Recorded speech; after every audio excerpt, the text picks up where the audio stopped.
അച്ഛമ്മ, അച്ഛമ്മക്ക് മഞ്ച് വേണോ? എനിക്ക് വേണ്ട മഞ്ച്. മഞ്ച് തിന്നാൻ പറ്റിയ പ്രായം എന്റെ കൊച്ചുമോൾക്ക്. എടി, നീ എന്നാ അവിടെ നോക്കി നിക്കുന്നേ? ഈ അച്ഛമ്മേനെ കൊണ്ട് ശല്യമാണല്ലോ. എടി, വഴിയിലേക്ക് വായി നോക്കി നീ ആരെ നോക്കിയിരിക്കുക? 10 അക്ഷരം ചെന്ന് പഠിക്കടി. എന്റെ അച്ഛമ്മ, എന്റെ കൂട്ടുകാർക്ക് ഈ ബുക്ക് കൊടുക്കാൻ ഞാൻ ഇവിടെ നിക്കുന്ന. വഴിയിലേക്ക് വായി നോക്കി നിക്കുന്ന അല്ല. അതെങ്ങനെയാ?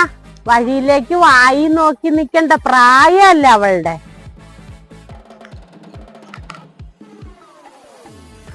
എന്റെ പ്രായത്തിന്റെ അല്ല, അച്ഛമ്മയുടെ കാഴ്ചപ്പാടിന്റെയാ.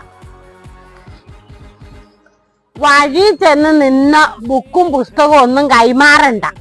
വേണമെങ്കിൽ